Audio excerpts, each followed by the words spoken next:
A red flag warning has been issued in Southern California again.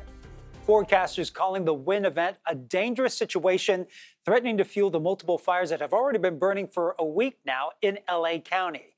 Here's a live look at the CAL FIRES map. The Palisades Fire and Eaton Fire remain the focus. The smaller fires, the Hearst and Kenneth Fire, well, those are mostly out. And this is an aerial view of the aftermath in Pacific Palisades. After the Palisades Fire tore through the neighborhood search and rescue crews and efforts are now underway. The fire has moved east, prompting evacuation orders in Brentwood and Encino. About 92,000 people are currently under evacuation orders. The death toll has risen to at least 25 people killed. More than 12,000 structures, including buildings and cars, have been destroyed. The Palisades Fire stands nearly 24,000 acres, about 14% contained. Meanwhile, the Eaton Fire is at 14,000 acres and is 33% contained. Fire crews have managed to get the upper hand on that fire, now working on putting out hot spots. Laura Hafley has the latest from Los Angeles. The destruction from the Los Angeles wildfires is extensive. Today, fire crews are preparing to battle extreme wind conditions again. And while officials understand neighbors are anxious to get home, they are asking for patience as they continue to recover the remains of people who may have perished. Fire crews are relentlessly attacking these blazes from the ground and the air, even pre-treating perimeters with retardant to buy time when air crews are grounded for wind. Some 5,000 fire personnel are assigned to the Palisades Fire alone. An estimated 75% of the Pacific Palisades is wiped out.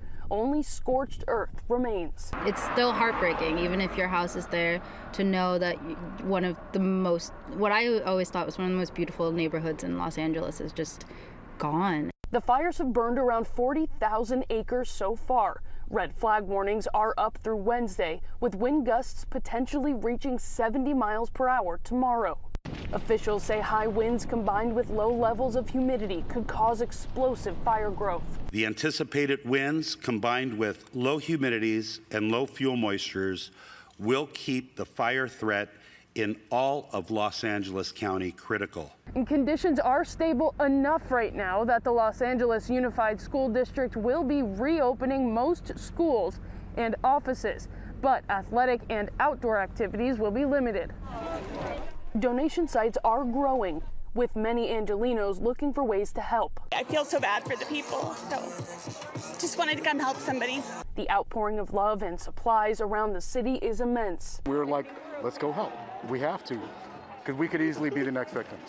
A likely thought for many as each sunrise reveals more destruction. Charges are expected to be announced later today as law enforcement addresses looting. Among those arrested, 2 people posing as firefighters. California's governor has called up additional National Guard troops to help protect properties. So let's take a quick look at conditions down there, starting in Southern California before we head to our own wind events up here. We've been seeing wind gusts anywhere up to around 70 miles per hour just throughout this past weekend down into Southern California. And now as we take a look at the containment close to the Eaton Fire and all the way over into the Palisades Fire, the big concern for the boots on the ground with current conditions is that low relative humidity mixed with strong winds that are lasting into this week's forecast. Now they're under a red flag warning, a high wind warning, and even air quality alerts are widespread throughout the Los Angeles basin as they're continuing to watch those winds push offshore from higher to lower elevated areas. So it's that dry, condensed air moving quickly all throughout these communities that causes a big concern for the boots on the ground that are fighting these fires, as well as the community members too. Now we advance the clock to Tuesday. We're seeing similar trends, winds still pushing offshore up to around 30, 40, even 50 miles per hour. At max, we can see wind gusts close to around 70 miles per hour, and that red flag warning down there remains in effect until Wednesday.